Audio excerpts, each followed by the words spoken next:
الله أكبر الله أكبر الحمد لله رب العالمين الرحمن الرحيم مالك يوم الدين إياك نعبد وإياك نستعين Iyyaka na'budu wa iyyaka nasta'in. Hanya kepadamulah kami beribadah dan hanya kepadamulah kami minta pertolongan.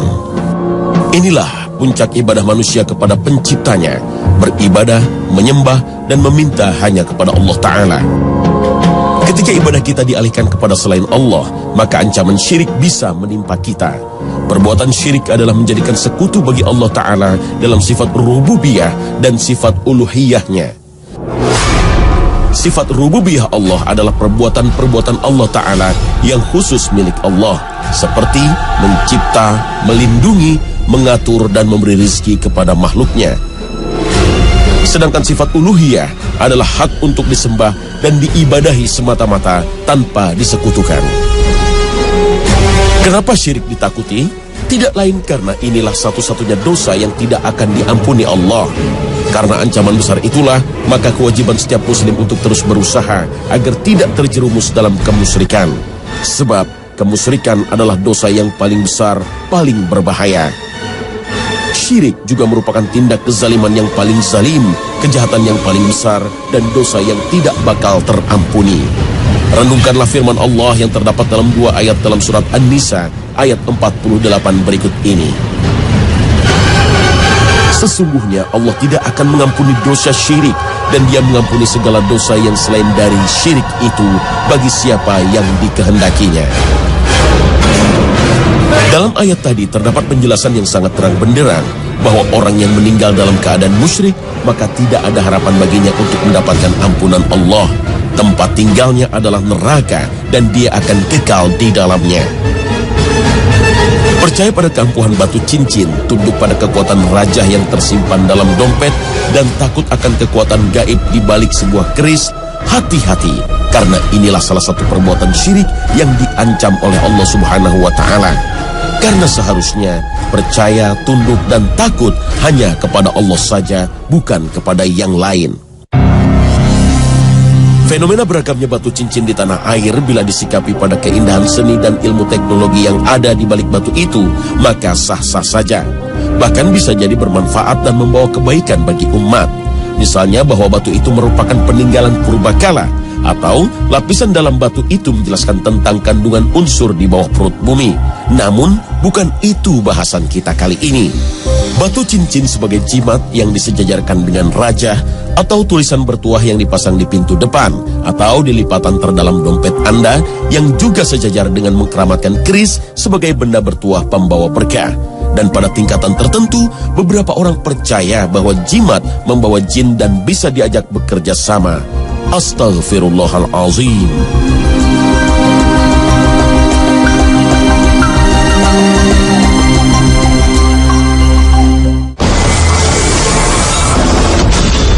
Assalamualaikum warahmatullahi wabarakatuh. Selamat pagi pemirsa Trans 7. Khazanah Ensiklopedia Islam Dunia pagi ini kembali hadir ke hadapan Anda untuk berbagi pengetahuan dan saling menasehati dalam kebajikan. Dalam menghadapi permasalahan hidup sehari-hari, manusia cenderung mencari jalan pintas untuk solusinya. Minta bantuan jin adalah salah satunya. Permohonan bantuan ini biasanya dilakukan melalui dukun, paranormal, tukang ramal, dan yang sejenisnya. Bagaimanakah hakikatnya hukum minta tolong kepada jin? Pada prinsipnya, minta tolong kepada jin tidak jauh beda dengan minta tolong kepada manusia. Jika tolong-menolong dilakukan dalam koridor takwa dan ketaatan kepada Allah, seperti mengajak mereka untuk taat, melaksanakan perintah Allah, atau meminta tolong kepada mereka untuk menyampaikan dakwah Rasulullah kepada bangsanya, maka tidak ada masalah dalam hal ini. Bahkan termasuk hal yang terpuji. Sebagaimana manusia ada yang soleh dan alim, begitu juga kalangan ini.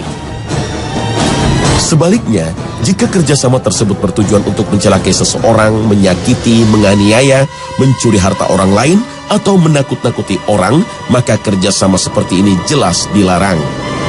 Satu hal lagi yang perlu diperhatikan dalam kerjasama dengan jin adalah Apakah dalam kerjasama tersebut ada syarat-syarat tertentu yang harus dipenuhi? Ada tumbal yang harus dibayar? Apakah syaratnya harus meninggalkan sholat? Atau membaca mantra-mantra tertentu yang mengandung kemusyrikan? Jika tumbal dan syarat tersebut mengandung dosa, maka apapun bentuk kerjasamanya menjadi haram. Sedangkan apabila syaratnya mengandung kemusyrikan, maka waspadalah, ini bisa menyebabkan seorang keluar dari agama Islam. Baik jin ataupun manusia yang terlibat persekongkolan jahat akan semakin jauh dari jalan Allah yang benar. Dan bahwasanya ada beberapa orang laki-laki di antara manusia meminta perlindungan kepada beberapa laki-laki di antara jin, maka jin-jin itu menambah bagi mereka dosa dan kesalahan. Al-Quran, Surah Al-Jin ayat 6. Melihat praktek yang jamak terjadi, persekongkolan yang terjadi antara jin dan manusia cenderung kepada kejahatan dan banyak mengandung unsur kemusyrikan. Maka demi menyelamatkan akidah dan keyakinan kita, lebih baik bagi seorang muslim untuk tidak bekerja sama dengan jin. Jimat menjadi media yang paling sering digunakan untuk meminta bantuan jin.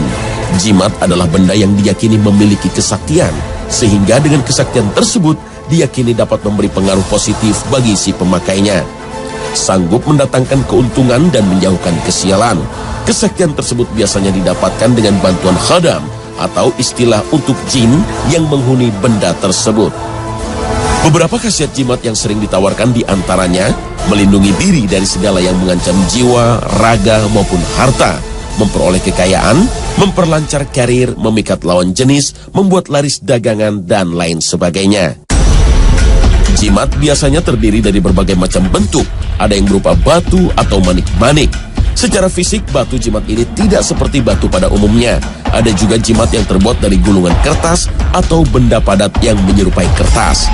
Jimat seperti ini biasanya berisikan tulisan-tulisan aneh yang diyakini punya daya magis. Ada pula jimat yang berasal dari benda-benda pusaka seperti keris, pisau, jarum. Dan berikutnya adalah jimat yang berbentuk cair atau seperti minyak. Jimat yang satu ini biasanya ditempatkan di wadah khusus dan berbentuk unik. Lalu bagaimanakah Islam memandang permasalahan ini? Mari kita simak sabda Rasulullah Shallallahu Alaihi Wasallam. Barang siapa yang menggantungkan jimat, maka sesungguhnya ia telah melakukan kesyirikan, menyekutukan Allah. Hadis sahih riwayat Ahmad dan Hakim. Sesungguhnya jampi-jampi dan jimat dan pelet itu adalah termasuk perbuatan syirik. Hadis riwayat Abu Daud, Ibnu Majah, Ahmad dan Hakim. Dalam hadis tadi jelas dikatakan bahwa memakai jimat berarti menjerumuskan diri ke dalam kemusyrikan. Jika orang yang memakai meyakini bahwa jimat itu sebagai faktor utama yang mencegah kesialan dan mendatangkan keuntungan, maka ini sama saja ia menjadikan jimat tersebut sebagai Tuhan selain Allah. Maka ia telah terjerumus dalam syirik besar. Tapi, jika keyakinannya hanya pada taraf, jimat tersebut menjadi sarana yang membuatnya terhindar dari kesialan dan mendapatkan keuntungan, maka dalam hal ini ia telah melakukan syirik kecil. Karena ia meyakini suatu sarana yang berpengaruh terhadap keuntungan dan kesialannya. Padahal Allah tidak pernah menjadikan hal itu sebagai sarana yang mendatangkan keuntungan dan menjauhkan dari kesialan. Jimat diharamkan karena ia menjadikan keterkaitan hati dan tawakal kepada selain Allah, membuka pintu bagi masuknya keyakinan yang dapat merusak akidah seorang muslim dan mengantarkannya kepada kemusyrikan. Sebagian ulama memang memberikan toleransi untuk jimat yang berasal dari ayat Al-Quran atau zikir dan doa-doa yang diajarkan Rasulullah. Tapi melihat praktek yang lazim terjadi dan untuk menghindarkan diri terjerumus dalam hal-hal yang dilarang, tentu sebaiknya hal ini tidak dilakukan. Karena pada hakikatnya, ayat-ayat Al-Quran, zikir, ataupun doa tersebut tujuannya adalah untuk dibaca dan diamalkan, bukan hanya sekedar tulisan yang ditempel atau dibawa kemana-mana.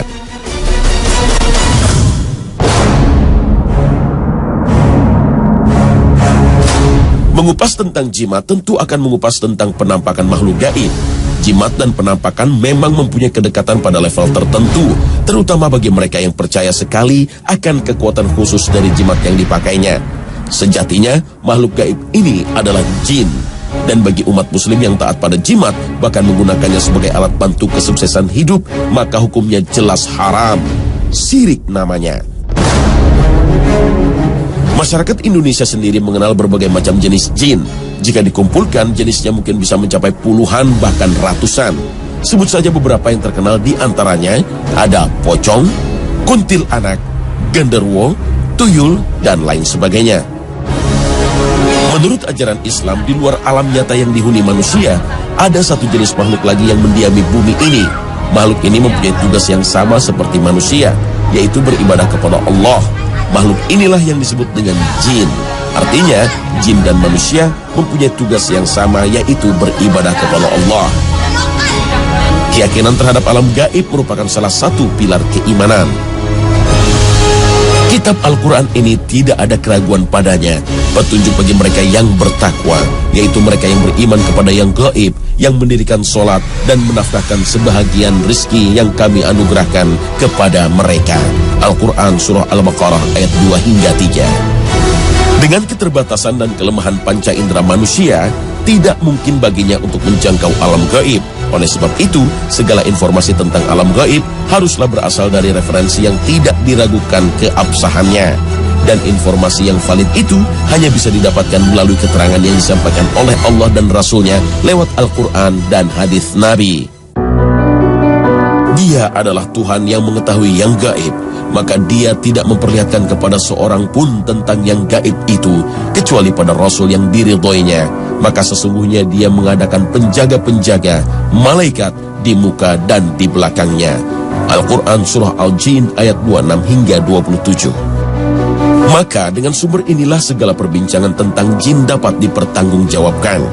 Berbicara tentang jin dan alam gaib dari sumber-sumber yang diragukan keabsahannya hanya semakin menjauhkan diri dari kebenaran. Bahkan yang paling berbahaya adalah dapat mengancam akidah dan keyakinan seorang muslim.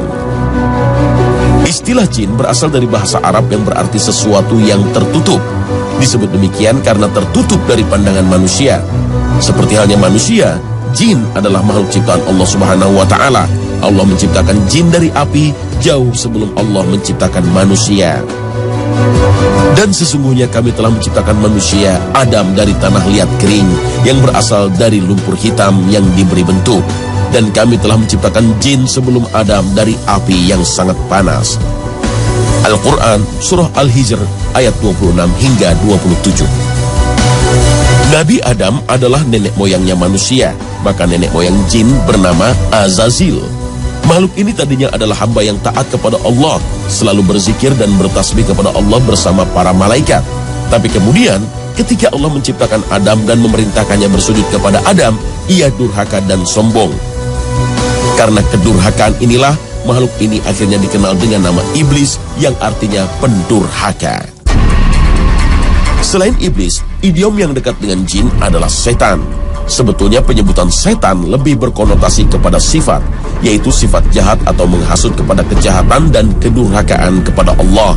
Jadi siapa saja yang menghasut dan menggoda untuk berbuat durhaka kepada Allah layak disebut setan.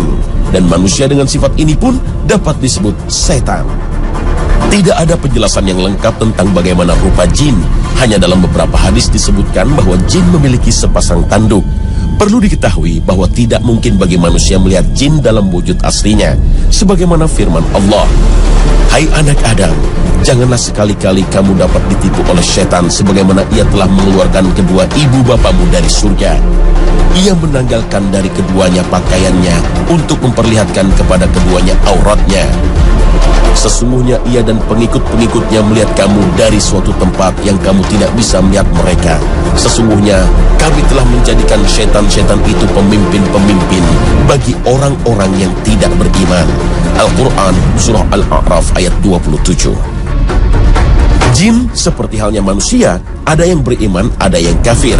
Jin juga memiliki kehidupan tak ubahnya kehidupan manusia. Jin juga butuh makan, minum, menikah, dan berkeluarga. Dalam beberapa hadis sahih disebutkan bahwa makanan jin adalah tulang dan kotoran hewan. Jin juga terdiri dari berbagai kelompok suku dan bangsa. Banyak cerita beredar di masyarakat tentang perkawinan antara jin dan manusia atau sebaliknya. Tidak adanya dalil yang tegas dan lugas menimbulkan perbedaan pendapat di kalangan ulama. Sebagian berpendapat hal tersebut tidak mungkin terjadi karena masing-masing makhluk sudah Allah beri pasangan dari jenisnya. Sebagian lagi berpendapat bahwa hal ini mungkin saja terjadi karena ada ayat atau hadis yang mengisyaratkan hal ini seperti firman Allah dalam surat Ar-Rahman. Fihinna qasiratut hunna insun qablahum wala jan. Ayat tersebut secara tidak langsung mengisyaratkan hubungan perkawinan antara manusia dan jin mungkin terjadi. Jin seperti halnya manusia tidak ada yang abadi. Semua yang bernyawa pasti akan menemui kematian. Hanya saja mereka diberikan umur yang relatif lebih panjang dari manusia. Apalagi nenek moyang jin yaitu iblis yang Allah panjangkan umurnya sampai hari kiamat. Di samping wujud aslinya yang tidak dapat dilihat oleh manusia, Allah membekali jin dengan beberapa kemampuan lain yang tidak dimiliki manusia. Jin mampu berpindah tempat dengan kecepatan tinggi. Dengan kemampuan tersebut mereka mampu menjelajah ruang angkasa.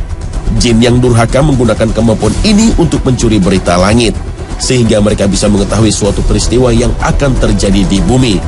Informasi inilah yang kemudian mereka sampaikan kepada kroni-kroninya, para dukun dan tukang ramal, sehingga kadang-kadang ramalannya tepat. Tapi semenjak Nabi Muhammad diangkat menjadi Rasul, penjagaan pintu-pintu langit diperketat. Jin tidak leluasa lagi mencuri. Setiap mereka ingin mencuri, mereka ditembak dengan bola api. Kadang sebelum sempat mencuri, jin-jin ini telah disambar lebih dulu oleh bola api tersebut, sehingga sebetulnya mereka tidak mendengar apa-apa. Tapi mereka mengarang cerita kepada kroninya para dukun dan tukang ramal.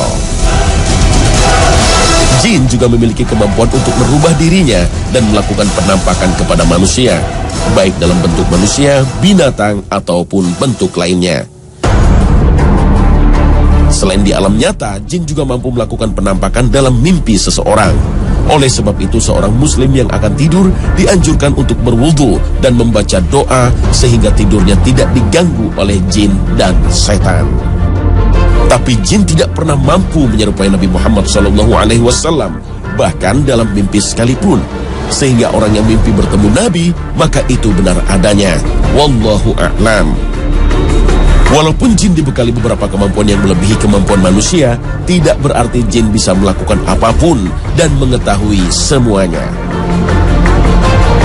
Hamba Allah yang soleh dan ikhlas adalah hambatan terberat setan jin.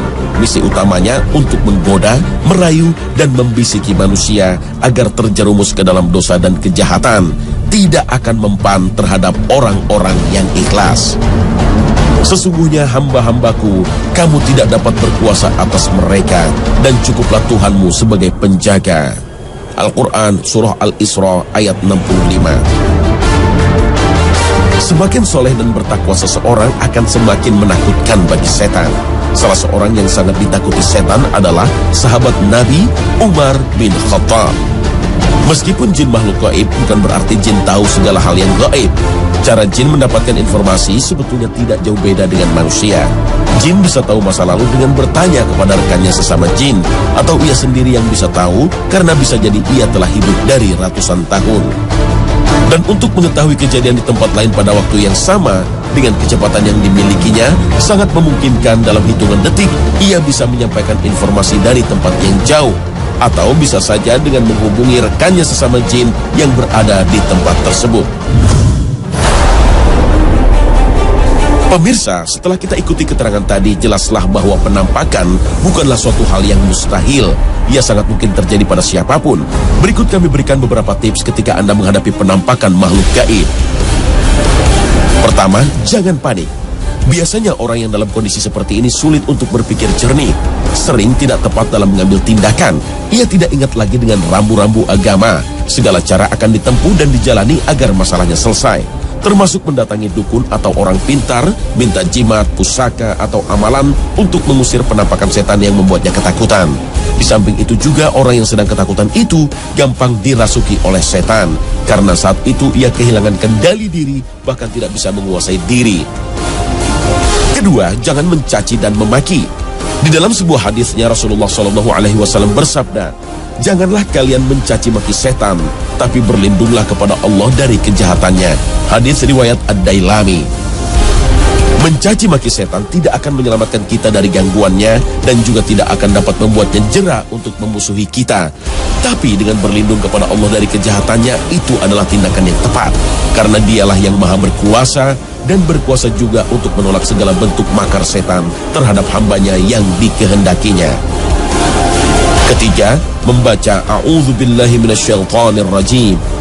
A'udzubillahi minasyaitonirrajim artinya aku berlindung kepada Allah dari godaan setan yang terkutuk. Setan selalu berusaha menggoda manusia dalam setiap kesempatan. Karena itu Allah berpesan kepada kita agar selalu waspada terhadap setan.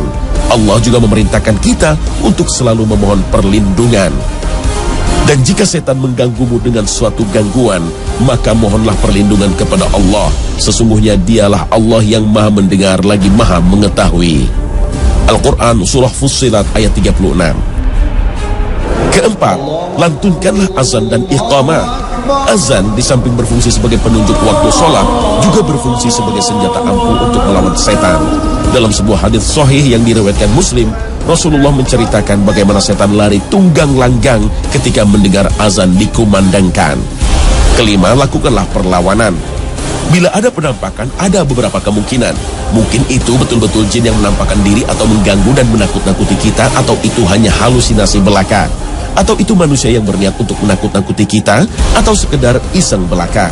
Oleh sebab itu, bila ada penampakan, di samping melakukan beberapa hal di atas, maka lakukanlah perlawanan. Seandainya itu hanya halusinasi, maka dengan menyerangnya akan terbukti bahwa penampakan itu bukan jin sungguhan. Kalau itu jin sungguhan, maka dengan bacaan tadi kita akan dilindungi Allah dari kejahatannya. Dan dengan azan, ia akan kabur dan lari terpontang-panting. Dan penampakan jin apabila kita lawan, kita lempar atau kita tembak, maka ia akan terkena dampaknya. Ia akan terluka dengan senjata tajam dan terjangan timah panas. Karena ketika jin menampakkan diri, maka akan berlaku hukum dunia nyata. Maka dari itu janganlah panik atau ketakutan saat melihat penampakan. Berlindunglah kepada Allah dan jangan takut.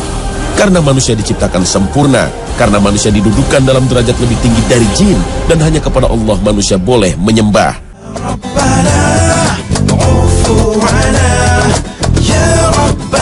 Pemirsa Khazanah, semoga tayangan ini bisa menjadi pedoman kita dalam menjelajahi dunia gaib, sehingga kita tidak tersesat ataupun disesatkan. Amin ya Rabbal Alamin. Terima kasih atas perhatian Anda, dan wassalamualaikum warahmatullahi wabarakatuh. يا ربنا